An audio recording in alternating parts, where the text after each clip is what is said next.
Bravo.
mais o ɓeere pour que no fedro ka sewande ka mol sewande anin ka yitandi molla ko atani mollom kono ata Ousmane Tibe na ka taw ko le yitandi mais yalla ko ni momo yaagi si sewo suka kono kon mbokk yi ñu ngi noonu Ousmane mi nga xamantene neena sous-préfet sama sous-préfet la waaye maire bi tamit sama maire la waaye imam yi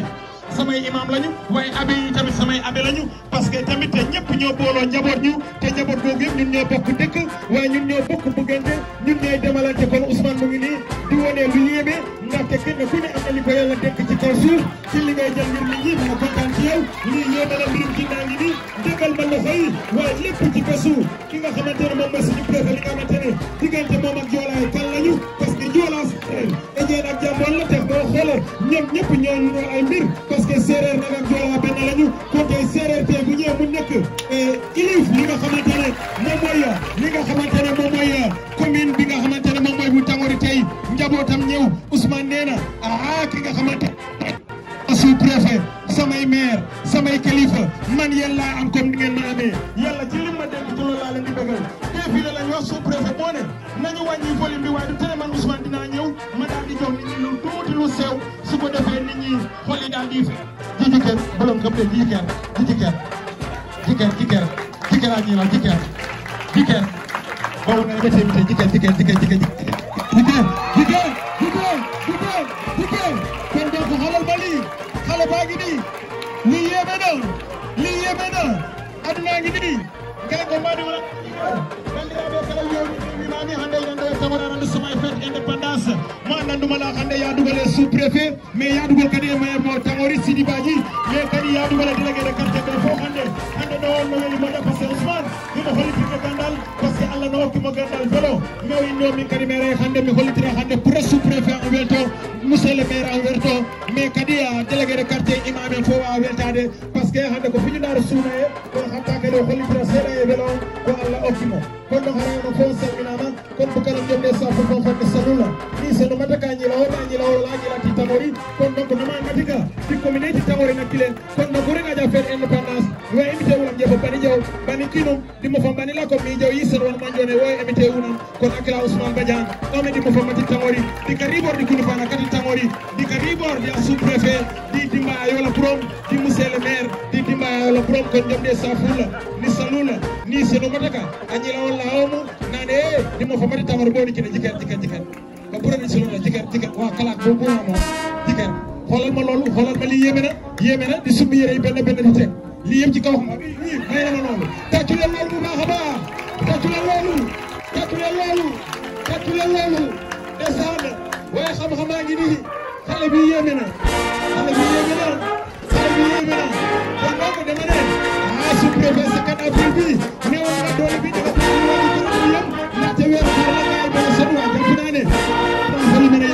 Ousmane volume na yëf yi waaye lépp sa liggéey bu am solo xoolal ma loolu borom béykat bi nee na ko mën a farati du ñu bàyyi dara mu sedd ñun tamit dañuy wane lu ñu yàlla jox kenn ku la yàlla féetale rek nga daal di koy bëggee sa fête indépendance kon loolu lépp da koy gën a dooleel kattal ko waaye rek kattanal bés bi parce que tamit lii moom mooy adduna kon maa ngi nii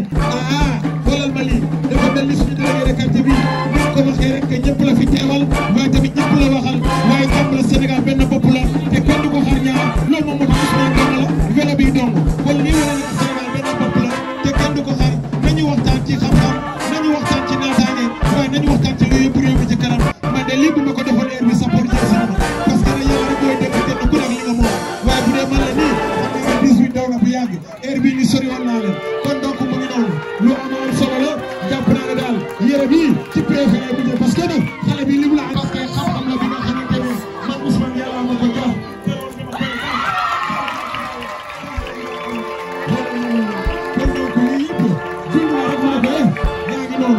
mu ne ko tëddal ma ñëw wala nga leneen parce que yàlla ma dem fii toujours nga ci ko matu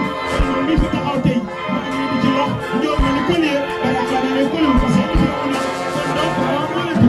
ñu ko da nga ñu ñu ñu ci kaw wi ñu ko parce que yema ay ko ba ko won ne ay mo ko mu ci ay ñu ta la fi to do ba fi ne ba ya ma ko fa ne ko kon nga dess ko ko ni salu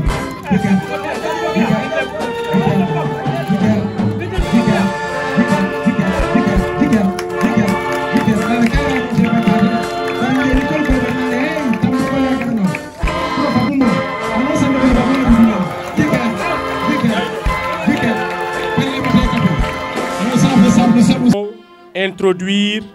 l'AIC de Balantine pour leurs prestations. L'AIC de Balantine nene wani sankenum tate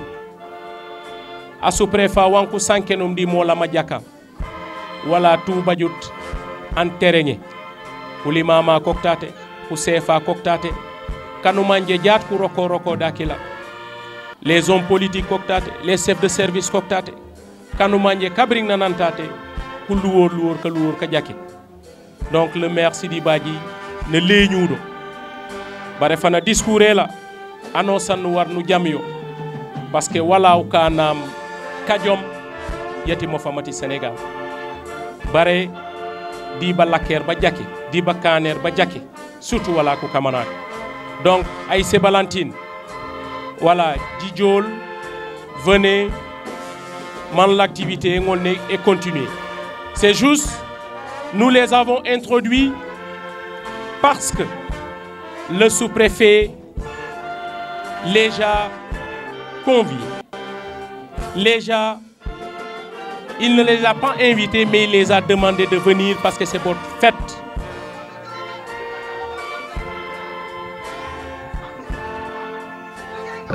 C'est une 63e édition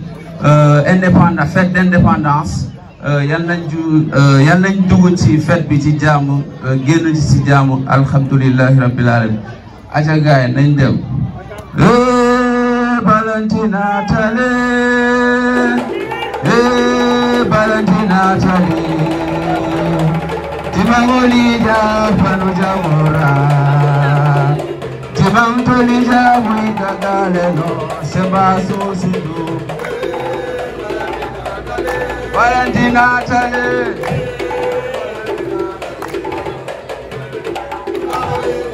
Panu Jamora.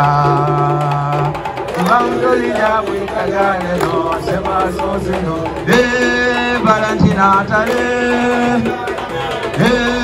Valentina Tale, Timamolija Panu Jamora, Timamolija Wikagale no Sebaso Silu, Valentina Tale.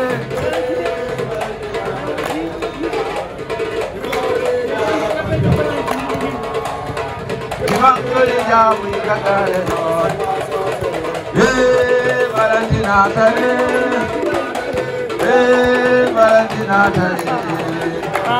Timamolija Panu Jamora, Timamolija Wikagale no Sebaso Sidu,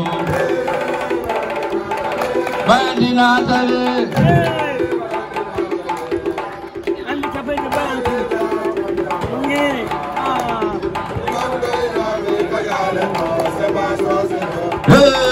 Valentina Tale,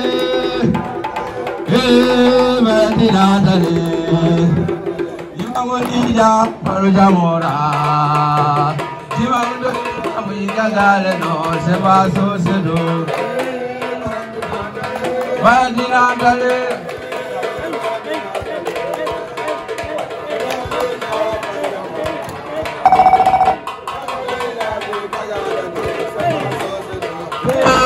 Valentina Tale, Valentina Tale, Timamolija Jamora, Timamolija Wikagale no Sebaso Sidu, Valentina Tale.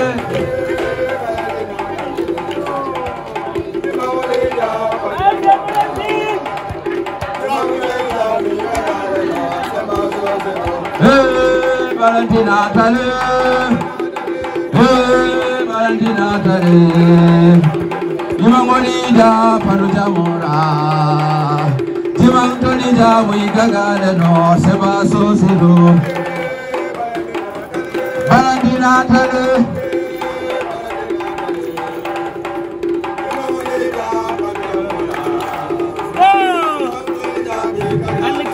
Sebaso Sidu, merci beaucoup.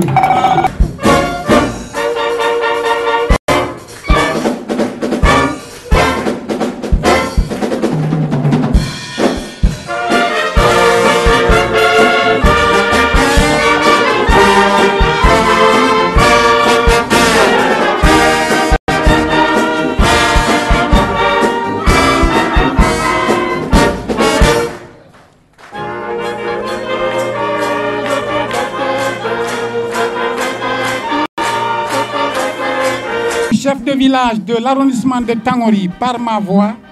chef de Tangori, porte-parole du collectif des chefs.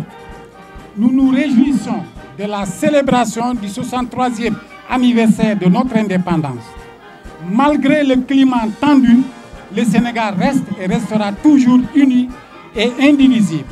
Et nous, chefs de village de l'arrondissement de Tangori, demeurerons les premiers artisans de l'unité pour un Sénégal émergent, uni et prospère. Je vous remercie. Merci beaucoup, monsieur le chef de village, le représentant des chefs de village. Donc nous allons passer la parole aux 4 maires qui vont choisir un d'entre eux qui va prendre la parole. Monsieur le maire, là c'est le maire Sidi Badji, le maire de la commune de Tangouri, qui va parler au nom des maires. Monsieur le maire, vous avez la parole. Merci. Monsieur le sous-préfet, Monsieur le sous-préfet de l'arrondissement de Tangouri, Monsieur l'adjoint au sous-préfet de l'arrondissement de Tangouri, mes chers collègues maires de la commune de l'arrondissement de Tangouri, Messieurs les chefs de village, délégués de quartier, Messieurs les chefs religieux et coutumiers, chers notables, honorables invités, c'est avec un grand plaisir que je prends la parole ici pour m'adresser à cette auguste assemblée en ma qualité de maire de la commune de Tangouri. En ce jour solennel de notre accession à la souveraineté nationale, mes pensées vont tout droit à ces braves hommes et femmes qui se sont sacrifiés pour que le Sénégal, notre pays, soit sur le chemin de l'espoir. C'est dans ce sens que je lance un appel solennel à la population de la commune de Tangouri, et plus particulièrement à cette jeunesse qui demeure le fer de lance d'une dynamique de développement. Je leur lance cet appel en retour à la terre. Je crois et j'ose considérer que l'agriculture est le levier de tout développement. Notre avenir dans l'agriculture, notre avenir dans la préservation de nos forêts et toutes nos ressources naturelles, cet avenir, il nous appartient tous de s'unir et de le préserver. J'invite donc les ASC, et je voudrais bien ajouter un E, les ASE, associations sportives, culturelles et économiques, de prendre l'accent sur le volet économique et ne plus se limiter qu'au sport et à la culture. Je reste convaincu que cette jeunesse consciente s'interrogera sur ce qu'elle peut faire pour sa commune et pas le contraire, c'est-à-dire ce que la commune peut faire pour eux. Et cet engagement, nous l'attendons dans les urgences du moment. Ces urgences, entre autres, c'est la lutte contre la divagation des animaux, la lutte contre la surexploitation des forêts. Nous le savons tous que ces deux problématiques nécessitent un dialogue sincère avec tous les acteurs engagés pour que ces agriculteurs et ces éleveurs et exploitants forestiers, les autorités administratives au service des eaux et forêts. Je voudrais bien mettre mon accent sur cette problématique de la divagation des animaux, de l'exploitation abusive de nos forêts, parce que quelque part, tout un chacun de nous a intérêt à préserver nos ressources naturelles.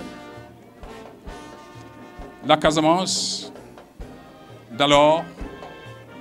est en train de devenir un début de désert.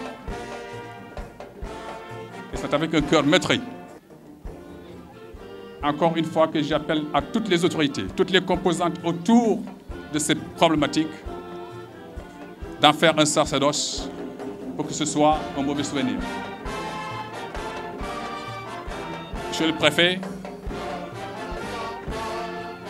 j'ose l'annoncer maintenant avec, encore une fois, une certaine amertume.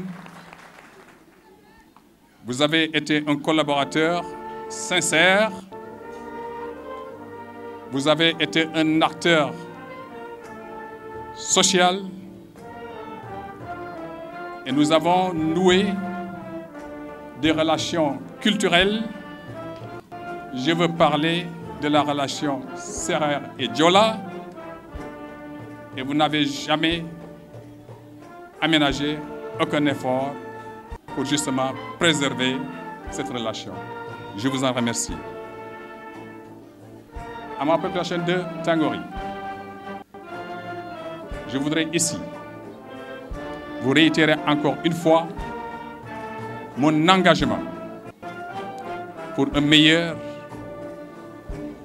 de la commune de Tangori. Aucun fils, aucune fille de la commune de Tangori n'est épargné. C'est ensemble, en convergeant tous nos efforts, dans la sincérité, dans le vouloir travailler, qu'on peut relever le défi. Et donc, en cette année 2023, spécialement le 4 avril 2023, j'annonce ici solennellement le départ d'une nouvelle commune dans la convergence de toutes nos activités pour une bonne réussite d'un développement local. Je vous remercie. Merci beaucoup. Merci beaucoup. En tout cas, c'est un discours plein d'enseignements, plein de sens, plein d'utilité pour la génération jeune. Mais pour le développement du Sénégal, je pense que cet appel a été réitéré par le maire de la commune de Tangori, qui a parlé au nom de ses camarades maires, Momodou Lamine Sora de Koubalan, Lamine Diatta de Niamon et de Djibril Sané de Wong. Le sous-préfet, nous confirmons ce que le maire de Tangori vient de témoigner.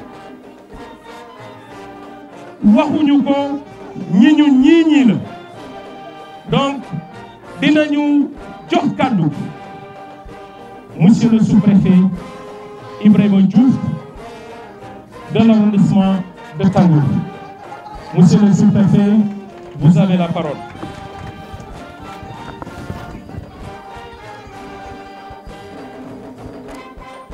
Monsieur l'adjoint sous-préfet de l'arrondissement de Tangori, monsieur le maire de la commune de Tangori, honorable député Dr Manima Goudjabi, honorable membre de HCCT et maire Atabadji et Seynabou Tamba, monsieur le maire de la commune de Wong, monsieur le maire de la commune de Koubalan, le capitaine conservateur de l'aire marine protégée de Niamon Kalounaï, imam porte-parole du Khalif général de Bignona, imam Badji, la reine et le roi de Bignona, les chefs de village de Tangori,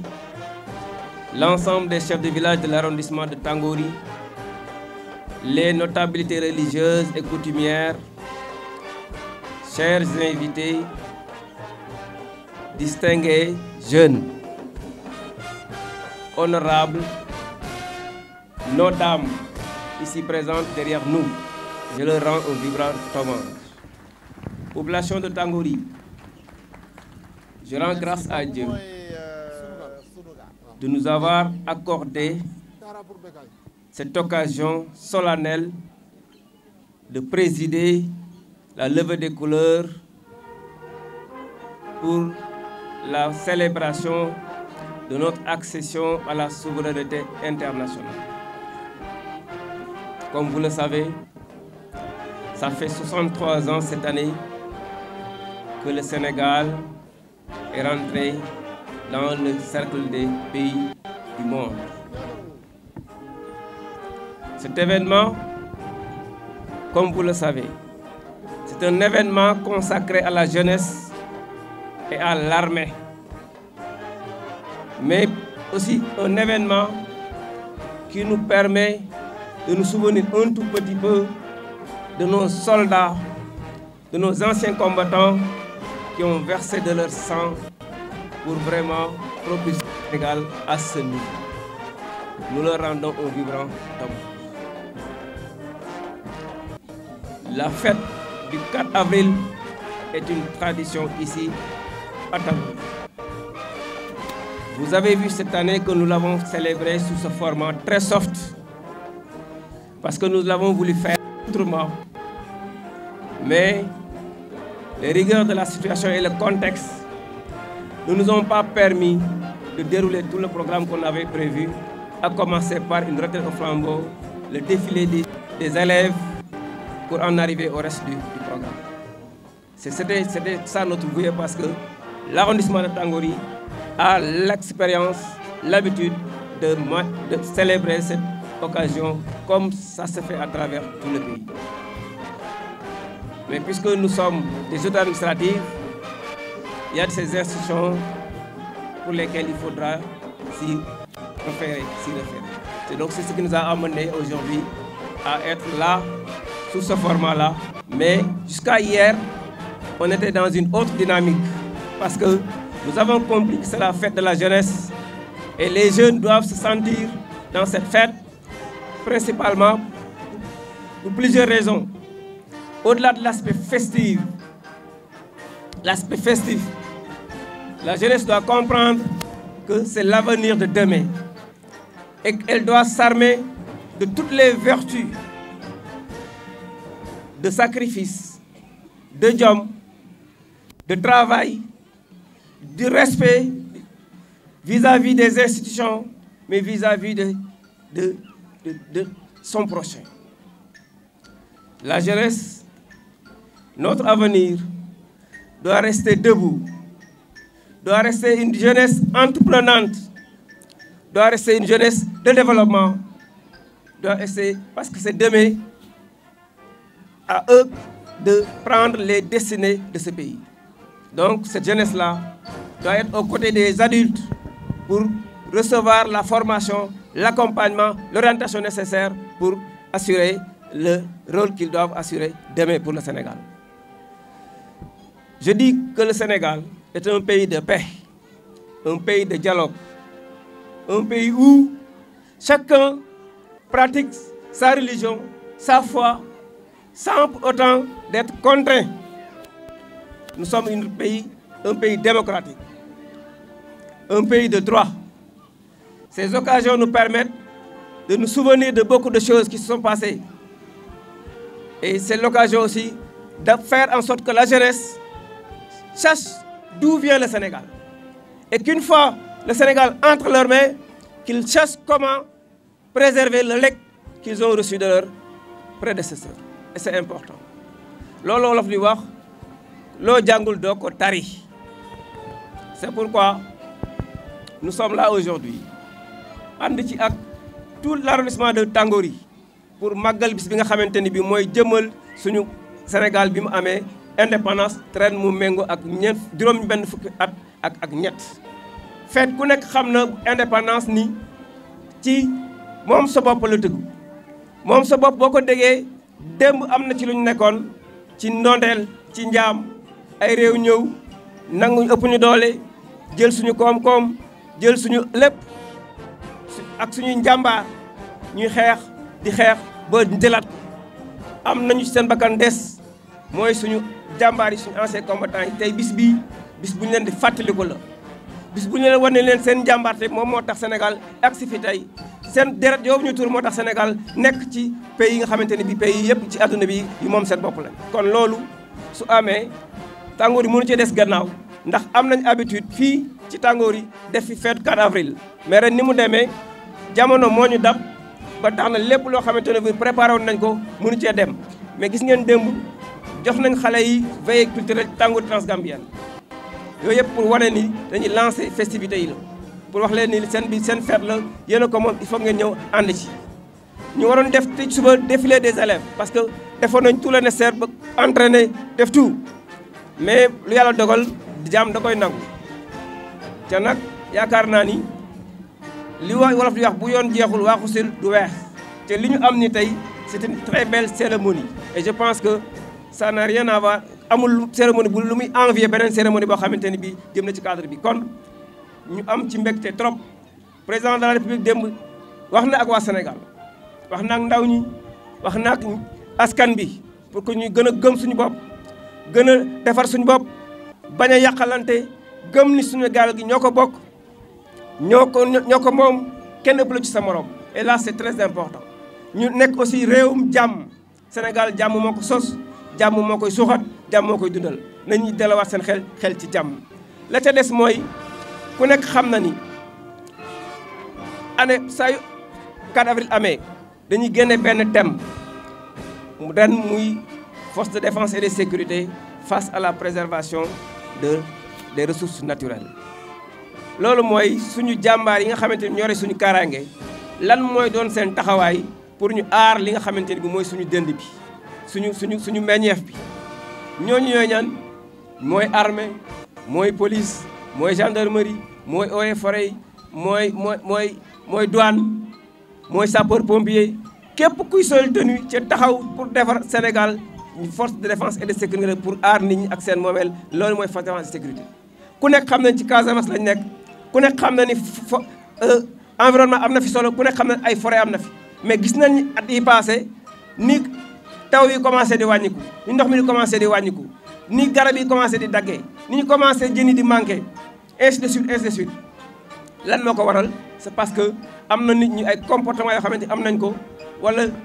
yoo xamante ne bii mi ngi am jeexital ci environnement bi te dafay am jeexital ci dund nit ñi. loolu kon thème bi loolu moo ko indi kon tey je pense que ñun aussi am nañ ci xalaat yéen aussi am ngeen ci xalaat parce que ñoo ko bokk ñu ñoo ko moom kon il faut ñu aar ko parce que suñu ëllëg ci loolu aju xale yi ñu yaakaar ëllëg seen ndonneen ci loolu la nekk. kon waruñu ko fay ñoom aussi war nañu xeetal ñu xam ne lii seen alal la ñoom la ëllëg buñ ko aarul tey ëllëg duñ ko mën a jariñoo loolu mooy thème bi nga xamante ne bii retenir nañ ko ci xam naa ni programme bi bu déroulé li ci des conférence boobu lay doon panel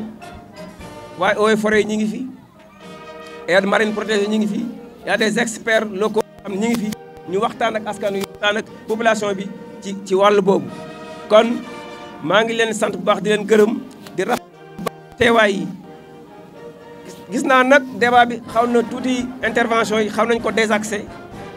parce que on est en fête nationale 4 avril donc ñu koy sargal mais je comprends ces digressions là parce que boo nekkee ak nit am lu ngeen seq am lu ngeen liggéey nga xëy dégg ni ñu ngi koy jëlee fi yóbbu ko feneen du la neex première occasion bu am rek di nga wane ni man kontaanuma ci lii bëggoon naa lii mais loolu ni mu leen dale noonu la ma dale parce que noonu la ma bette ni ngeen ko yégee noonu laa ko yégee ubbi télé bi yëg gis ko parce que fii ci tàngoor yi ñetti at def naa ko fi ak juróom-benn weer dëkk bi doomoo ma mag ñi jigéen ñi xale yi sans exception waxuma nag ñi may liggéeyal mooy les acteurs de développement que ça soit les maires les chefs de village les imams les autorités politiques ñëpp jox ñu suñu cër accompagner ci lépp lu ñu bëgg loolu foo ko am da nga naan man de wax dëgg yàlla fii doy na mën naa fi toog ba retraité mbaa leneen yàlla digg mais administration mooy doxee noonu kon loolu lu ñuy c'est la vie de l'administration fonctionnaire ku ne xam na ni dëkkul fenn dinañ am beneen tribune boo xam ni loolu lañ koy jagleel muy passation de service bi incha allah ci kanam bu ñu ko jàppee dinañ ci waxtaan ak ñi ci war a waxtaanal ñu def ko fii ku bees ki ñu war a remplacer ñëw ñu tàggoog yéen ci gërëmante ñaanalante ci jàmm. en tout cas aw ma fayu waa tàngoor yi aw ma fayu kilifa yi aw ma fayu ñi nga xamante ne bi ñëpp wuy si nañu ci bis bi parce que mënuma lim ñi fi teew ñëpp seen occupation lañ bàyyi depuis 8 heures ils sont là loolu dafay wane cofeel bu ñu am ci seen dëkk loolu nag su ko autorité amee dafay xam ne nit ñi dañ koo sas parce que li ñuy ëndee fii du suñu coobare bopp la ñu fi ëndee on est là pour essayer de trouver des solutions aux problèmes des populations et je dis toujours que nous faisons ce qu'on appelle une administration directe une administration sans protocole vous venez vous avez besoin de nous vous nous trouvez vous entrez sans protocole parce que pour régler le problème des populations mais il faut être en contact avec eux il faut savoir de quoi ils souffrent qu'est-ce qu'ils ont besoin et c'est ça l'administration directe et je pense que fi lay yamale wax ji di leen wax ni rek kontaan nañu fête bi rafet na nit ci surtout la jeunesse a répondu présente waa sama mbokki Tangoor Transgambie yi nga xam ni dañ ko jëloon à cœur parce que ñoom gisoon nañu tey mooy seen première participation à l'organisation d'une fête wane nañ ko démb wane waat nañ ko tey loolu je pense que monsieur le préfet vous serez là pour assurer la transition et la continuité vraiment il faut faire en sorte que ces initiatives là perdurent et que la jeunesse de Tangoor se retrouve autour de l'initiative vraiment pour faire avancer les choses. En tout cas, nous vous remercions tous. La fête est déjà belle et le programme va continuer. Nous avons ba ndogu parce que jigéen ñaa ngi nii di préparer xewal yi bu ñu fi jógee léegi tisbaar day waaj jot xam naa ni il va donner le programme dañuy def break animation le temps que ñu organiser place bi pour que nit ñi après la prière de tisbaar ñu ñëwaat mën a dugg ci forum bi nag mën a dugg ci waxtaan bi nga xamante ne bi mooy jëm ci thème bi. En tout cas je remercie tout le monde, toutes les personnes qui ont eu à se déplacer ce matin et à venir répondre à notre invitation et donner vraiment rehausser de leur présence cet événement-là qui est un événement solennel. En tout cas je vous remercie, merci beaucoup jërë ngeen jëf.